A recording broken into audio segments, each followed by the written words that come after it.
All right, we're going to go and get started. So hello, everyone, and welcome to our information session about the Masters of Library and Information Science at the University of South Carolina. I'm Dr. Lyda Fontes McCartan. I'm the director of the School of Information Science, which is housed in the building that you're seeing on your screen, Davis College in Columbia, South Carolina. I am joined today by several folks from the iSchool, Dr. Dick Kaiwuya, Dr. Monica Colon-Aguirre, Dr. Jenna Spearing, Dr. Rachel Williams, and also Mr. Randy Heath and Ms. Jasmine Blackwell. And together we're going to talk to you about this program. We will have time for Q&A at the end of the presentation, but if you have questions throughout the session, go ahead and type them in the chat. And if it makes sense to get to them right in that moment, we will. And if not, we'll save them for the end of the session. So just a little bit about our program. We are ranked 17th in the country in MLIS programs. We are ALA accredited. And our school library program is ranked 7th.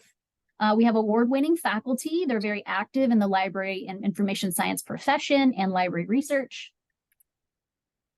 Our program is fully online and asynchronous. And we have many students working in libraries while pursuing their degree, or they're working full-time in another field, such as in a K-12 classroom while they're in school. So it's a very work-friendly program as well. Additionally, we provide internships opportunities so that you can get real-world experience. And we also have a certificate in equity, diversity, and inclusion that you can pursue in conjunction with your degree. We have 18 faculty in the school and 9 dedicated specifically to the MLIS program. A few of them are here tonight, and they're going to introduce themselves and then discuss more about the program. And while they're doing that, I'm going to figure out why my slides are progressing on their own. So I'm going to turn it over to Dr. Colon-Aguirre. Hello, everyone. My name is Dr. Monica Colon-Aguirre, and I am currently working in the University of South Carolina, and I'm on my 3rd year, and I'm an assistant professor. I teach courses both in the master's and in the PhD program, and it's really nice to see all of you here, so welcome.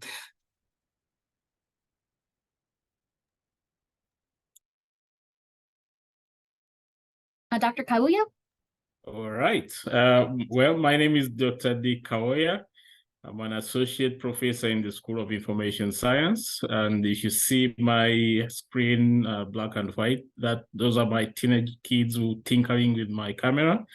Otherwise, I'm not black and white. I just made 10 years as a faculty member in the school this past August.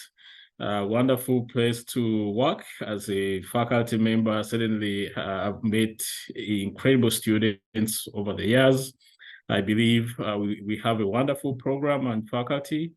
I teach across the core in all areas apart from information organization and information organization, basically. But my areas of expertise and interest are in the area of information policy and law and ethics. I focus on issues of copyright and access to information in the international environment. So I look forward to seeing many of you join us in the program. Dr. Spearing? Hi, I'm Jenna Spearing. I'm an assistant professor in the program. This is my 6th year at University of South Carolina. I teach in the school library program, and I teach classes related to youth librarianship, to like young adult materials and children's materials. And I'm going to be talking to you a little bit more about the school library program in just a bit. And Dr. Williams.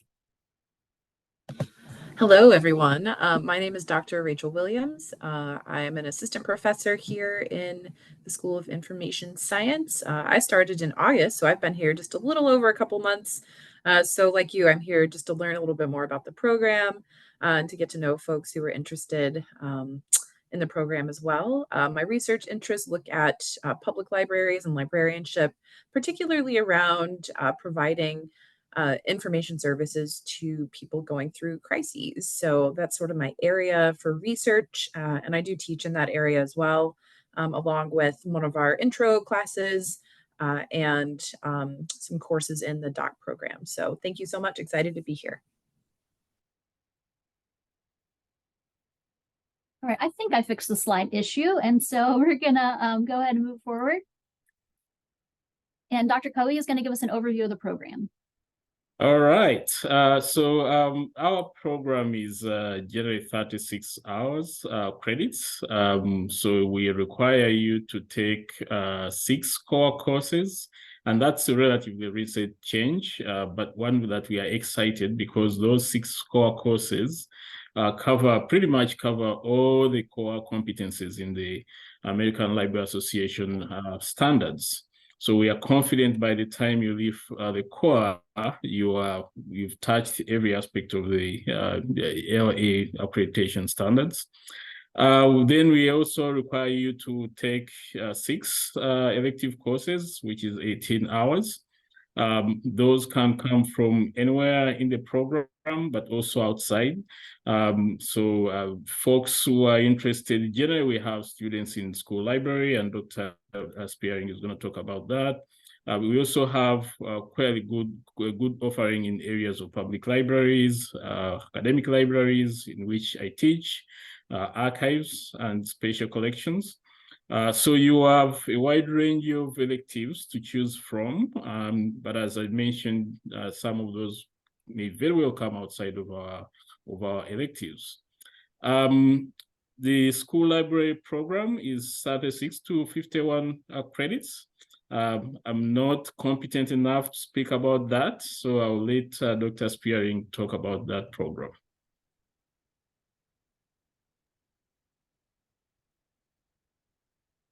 Okay. So for people who are interested in being a school librarian, or even if you're not interested, there are 2 pathways to becoming a school librarian. If, sometimes people think that you have to be a teacher before you can be, sorry, hold on. I'm trying to put a movie on very quickly so that my young son will be quiet.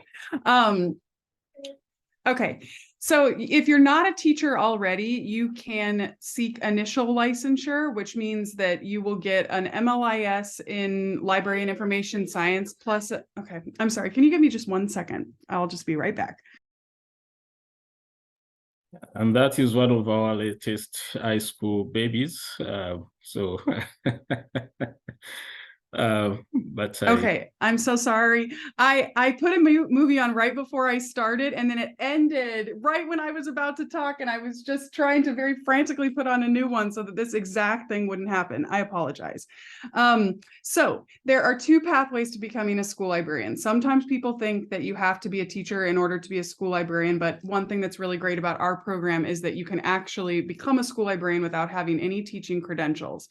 You do the full coursework of the MLIS program, and then you add in some coursework in the College of Education, as well as 2 internships, which are taken in back-to-back semesters at the end of the program. So there are a couple different pathways. If you're already a teacher and you already have a teaching certificate, then you'll just get your master's in library and information science, and you do 1 internship in our program, and then you get an advanced certification, which means you're adding another certification to your teaching certificate. The great thing about getting an MLIS in our program alongside your school library certification is that if something happens in your life and you don't want to be a school librarian anymore, you still have what you need to be a librarian anywhere else. So public librarian, youth librarian. If you're somebody who's interested in youth services in a public library, you might want to consider adding these additional bits of coursework so that you have school library certification as well. And it just kind of allows you a few more options in your career. For school library courses, you take the same core as the rest of the master's students, but you take 6 courses that are specific to the school library program, including children's materials and young adult materials. It's something that we really like about our program, that we still offer those courses as 2 separate classes. It's very difficult to cover everything for kindergarten through 12th grade in one class, but a lot of other school library programs have done that. They've just combined them, but we have a faculty who's really interested in youth literature, and we really are proud of those courses. And then you take, of course, the courses in instruction, technology, school library program development, and you do an internship as well. So happy to answer more questions about that program. It's a little different, our program. In some other states, you can just get a school library endorsement, but you won't leave the program with that full master's degree that allows you to work in any library field. I have one more slide about funding. In South Carolina, school librarians are a shortage area. We don't have enough people to fill all of the positions in schools because every school in South Carolina technically is required to have a school librarian.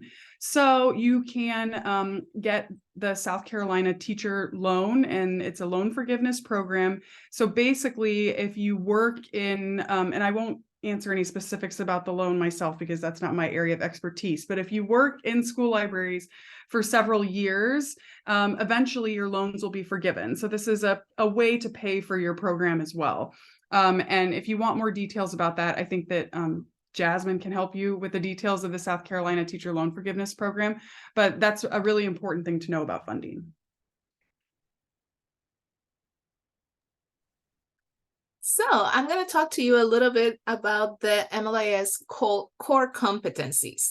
The core competencies are very important because these are aspects that are actually part of the last portion of the master's degree. In order to complete your master's degree, all students in the program are required to turn in a portfolio in which they demonstrate how they have attained these core competencies. As you may suspect, core competencies refers to the skills and the actual knowledge that is expected to be gathered throughout the program. On the left, you see the competencies, and on the right of the PowerPoint presentation, the table, you're going to see the MLIS courses that cover those. The main competencies that we go for in the program include information and its organization, provision of information services, leadership and management, research, technology, and professional development and lifelong learning. Those core competencies are covered throughout the core courses. And the core courses in the program, as Dr. Kawuya was mentioning, include 6 courses. So half of the program is core courses, which are required of everybody to take. And those include foundational principles of library and information science, community engagement and services, reference and instruction, leadership in information organizations, research design and evaluation, and information organization and access. These core courses will cover, just taking the core courses covers all the competencies that are necessary for graduation, and those cover the areas that are most likely to be covered in any library scenario.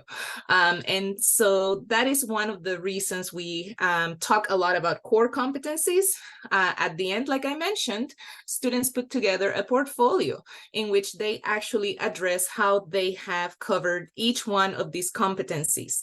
And that is the finishing project that actually is required for graduation. So now that I have mentioned all of these MLIS core competencies, and I've done a run through of the actual core courses that students take, I will pass the mic to Dr. McCartan, who will talk about certificates. Okay, so we have what's called the Specialist Certificate in Library and Information Science. I'm going to highlight one of them, but there's various certificates that you can get. So what we have created is a 12-credit certificate that you can obtain in conjunction with your MLIS degree that allows you to focus in a particular area of librarianship. So I'm going to use our Equity, Diversity, and Inclusion certificate as an example of one of these. So this is 4 courses or 12 credits. And so for the EDI certificate, we encourage you to take Diversity in Libraries, Critical Cultural Information Studies, and Storytelling for Social Justice Advocacy. And then you have this additional course elective that you can take. And throughout the year, we provide special topics courses. So for example, this spring, we're offering a course on trauma-informed librarianship that would fit really nicely into the EDI certificate. You can also earn a specialist certificate in special libraries, archives, academic libraries, public libraries, school, etc. And so there's lots of different ways that you can track through the program. And I'll go back to the core. So you're required to take the core courses on the right-hand side. But these electives, you have 18 credits of electives that you can take that you can then track through to specialize, or you can take a lot of different things. You know, if you're going into public libraries, you might want to some different things. If you're going into academic libraries, you might want to focus. If you want to go into be a youth services librarian, you might want to focus on youth services and things like that. So there's lots of different options in the electives that allow you to focus or be expansive as you choose. So at this time, I'm going to pass it over to Randy Heath. Randy is one of our student advisors, but also a graduate of our program. And so he's going to be a great resource if you join our program. And then Jasmine is going to talk about the admission process. Hello, everyone. Glad to be here. So I'm going to first share a little bit about what USC has to offer to the graduate students. We certainly offer an array of support for our graduate students, such as support through the Graduate Student Association. And the Graduate Student Association, also known as GSA, serves the graduate and professional student population at USC through advocacy, collaboration, and engagement. It's also dedicated to the advancement and development of graduate and professional students through various training and self-governing experiences. And so those who may be interested in getting more information are welcome to attend any of the regularly scheduled GSA cabinet meetings, which are open to all graduate students, both in person and virtually. That's very important to know. Also, the university supports graduate students through the Graduate Hub for Professional Development, aka the Graduate Student Resource Hub. And so the purpose is to provide greater access to student services specifically for graduate students. And so the focus is on the graduate student experience. That includes academic training and professional development for those students. Also, the Graduate Hub offers regularly scheduled workshops and events that includes both in-person and hybrid options. Some of the topics that are covered are very important topics such as salary negotiations, interview skills, resume and CV assistance. Students can also contact the Career Center to schedule an in-person or virtual one-on-one appointment with a professional coaching staff to discuss topics such as job search strategies or career explorations. And students can also connect with the Career Center for free headshots for those who are local. We also have the amazing Thomas Cooper Library, which is the primary library for students at the University of South Carolina. The Thomas Cooper Library itself houses 7 levels of research materials and subject matter experts and partner organizations to help enhance the students' learning.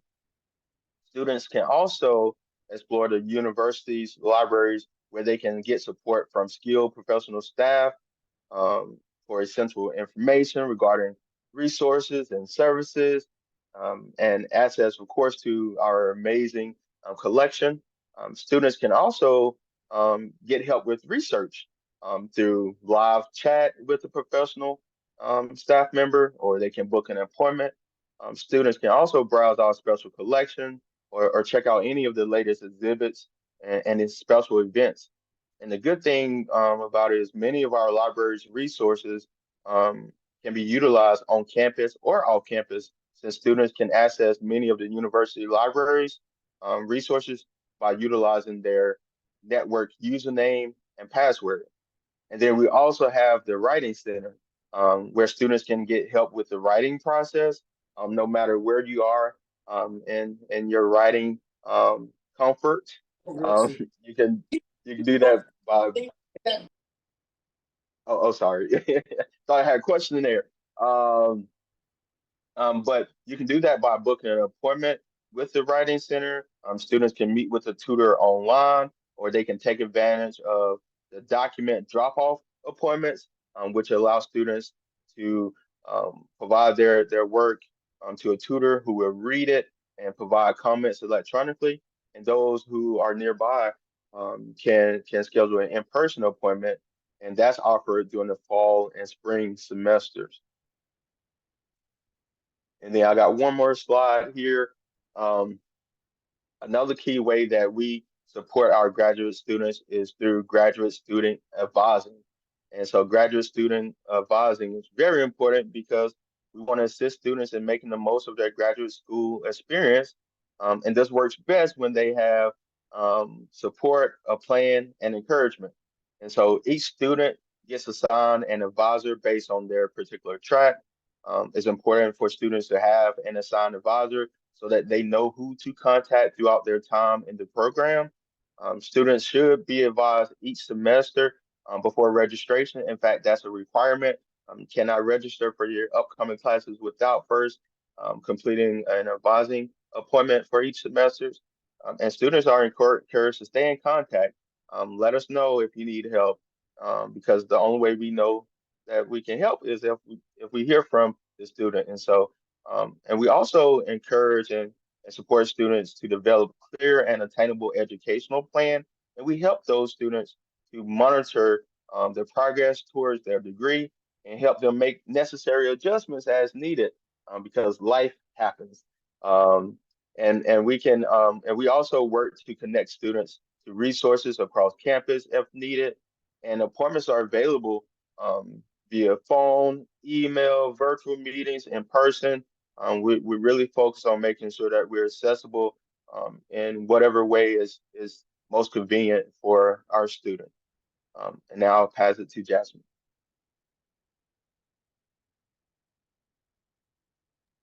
Good afternoon, everyone. My name is Jasmine Blackwell. I am the manager of student recruitment for the CIC. And today I will be talking about the admissions requirements for the MLIS program. So first off, one of the most important things is the program does not require a GRE. So you don't have to worry about taking the test. If you have already taken the test and you would like to upload your scores, you do have that option to add it onto your application. But if you have not, don't worry about it because it's not needed. But what you will need is, one, you will need to complete the graduate school application. So what I'll do is I'll provide the links to all of the application in the chat briefly after I finish. So you'll need to complete that application. If you are applying for the spring term, there is a $50 admissions fee for the application. However, if you are having some troubles paying that fee, just reach out to me. We do have some assistance that we can get that way for you. You will also need to upload your professional resume. And so you'll just upload that into the application as well. You'll also need your transcripts from all the schools that you've attended. Now, one thing that is important about this is you need to upload every last school that you've taken some sort of class at. So even if it was just one class and it may have transferred to another school, just make sure to upload those onto your application. You are able to upload the unofficials on your application. But when you do matriculate into the program, you will be required to do the officials. So I'll also drop the link in the chat as well on where you would need to send your official transcripts to. The next thing that you'll need are 2 letters of recommendation. And what I would suggest is to reach out to maybe like a previous professor or advisor so that they can speak on you from an academic or even a professional standpoint. And what will happen is when you add your recommenders to the application, you will need to have their name as well as their email address. And the university will send them an email that requires them to fill out a recommendation form, and they're able to add an additional attachment to that as well. One thing to note is please don't ask like any of your relatives. Reach out to professors, and if you need to change your recommenders on the application, you have that option to do so if they have not responded to the sheet that the graduate school sends them. You are able to change that, and I'll update that in the chat as well. You also need a statement of purpose, and that statement of purpose is just explaining why you are applying to the program. So you can add as much information as you would like in there in that statement of purpose. And for international students, there is English language proficiency scores as well.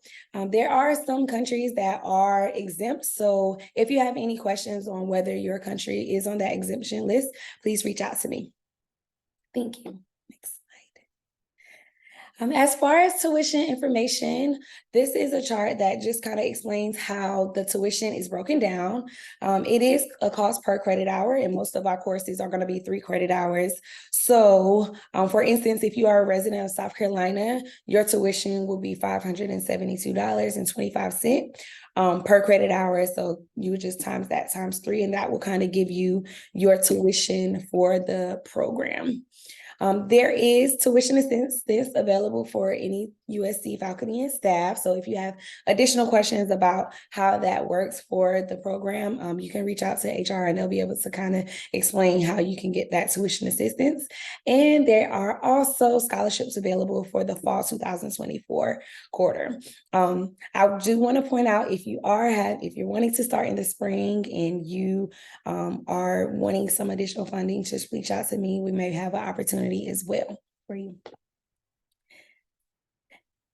And as far as the application deadlines, for the fall quarter, that deadline is going to be July 31st. For summer, April 1st, and we are currently enrolling for the spring quarter. So all deadlines for the spring quarter will be December 1st. If you are applying for that spring quarter, there is going to be that application fee. However, all the application fees are waived for the summer and fall quarter of 2024.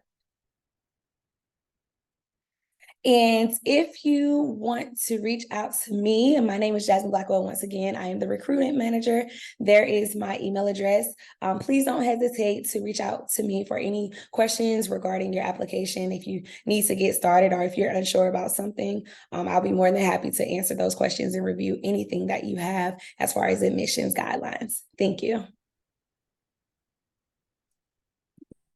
Okay, so that's the end of our formal presentation and overview of the program, including curriculum, the tracks, core competencies, and how you get in. So now we'll just open up for Q&A, and we're happy to answer any of your questions.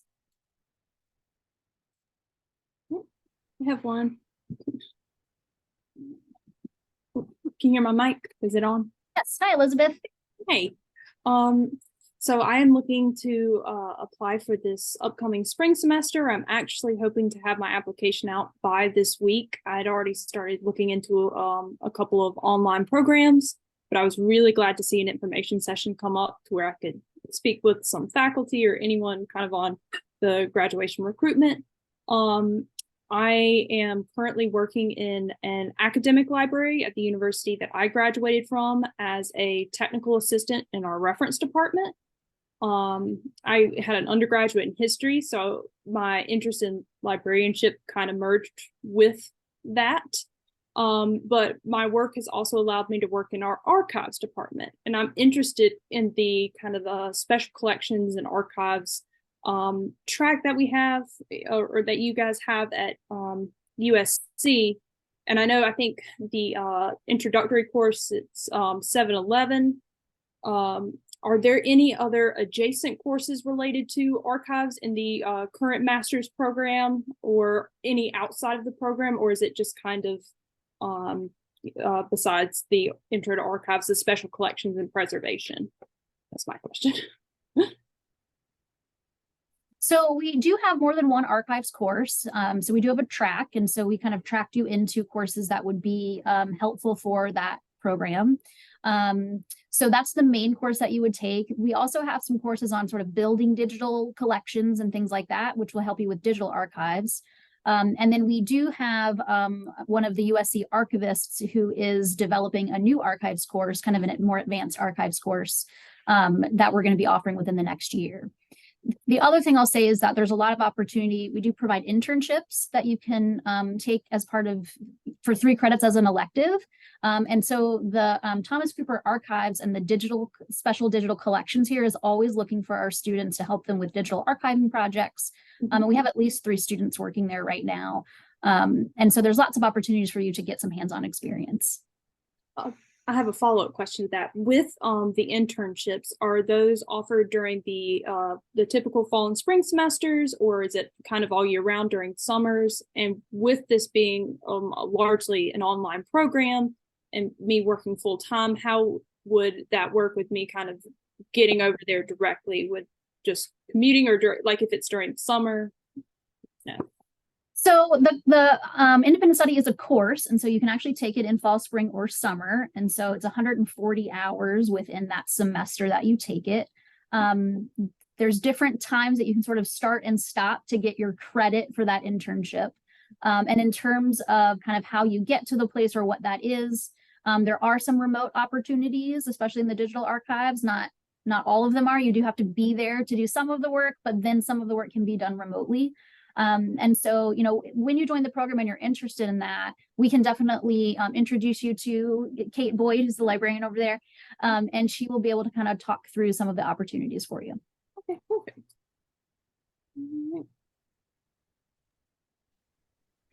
I have a question. Yes, Robin. I reside in Georgia, which is in Augusta, just across the state line from North Augusta, Aiken. And I teach at a charter school currently in Trenton, South Carolina. So would that be considered in-state or out-of-state? When I attended USC Aiken years ago, there was an agreement that we didn't have to pay out-of-state tuition.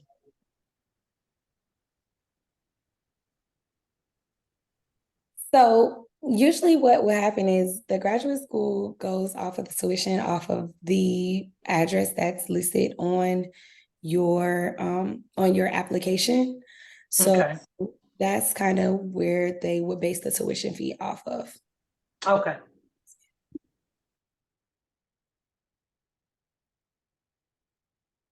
We have one more for the official transcripts. Those are not needed until matriculation. I just wanted to make sure I heard that right. So for the application, yeah. That's correct. But you will need to upload the unofficials on the application before we are able to move forward with processing. Right, gotcha. And if anything is missing, myself or Trey, who's the recruiting coordinator, will reach out to you and let you know if there's anything that we need. So Molly posted a question in the chat about our dual degree in public history and MLIS. So I did post kind of the link to the requirements for that program. We are in the process of working with public history to make some updates to this program, but we certainly are accepting applicants to it. And so you can see that the required MLIS courses and the required public history courses that you would take. And notice that there's not a lot of core courses. So there's a lot of, you're kind of building your own program through that dual degree. And so if you were joining the program in the spring or fall, this would be the program of study that you would follow. There is a question about teaching assistant opportunities. So we don't currently have truly teaching assistant opportunities for our MLIS students. What we do provide to some of our students is an opportunity to be a course assistant. And so a course assistant is someone who works with our faculty in large classes. So any class that has 40 students gets a course assistant. And so our more advanced MLIS students who have gone through most of the program have an opportunity to be course assistants. And what you do in that situation is help with monitoring some discussion boards, help grade assignments, that kind of thing.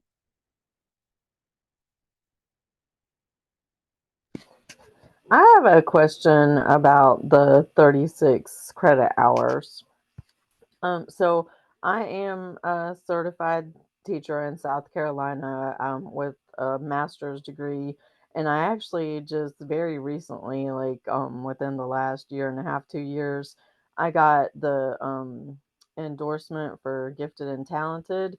And so that was 2 college courses. Could those 2 college courses count as part of my 36 hours? And since I already have a master's, is there any leeway there? I guess as far as, having to complete all the 36 hours. I can try to answer that, but I don't think I have the definitive answer because we would have to do a look at your transcript. But it's possible that those 2 courses could count towards the electives that you take in our program, but you have to get them like approved by our school library committee first. So I can't tell you for sure, but it's a possibility. And then of course, if you already have a teaching degree, you know, you only take 1 internship. And we could look at some of the education classes that you've taken before to determine some of the other requirements, but we'd have to look more specifically at your transcript. Is that correct, Okay. Jasmine? So if I Yeah. were to be accepted, then I would just need to present that information and go from there. Yes, or you could Yeah. probably do that now too if you wanted to know before applying. Okay. Thank you.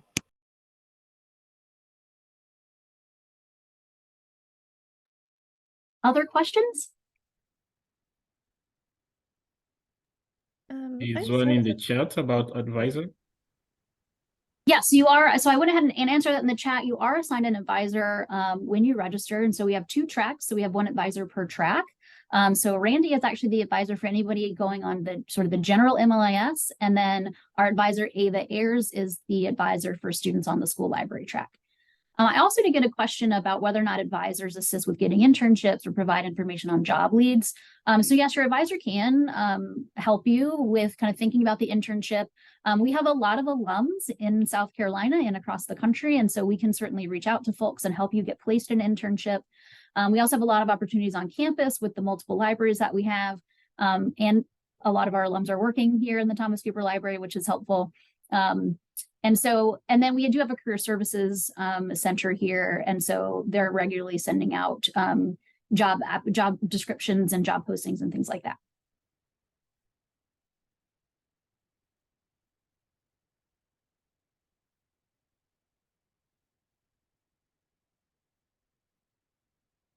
I'll take a call for final questions.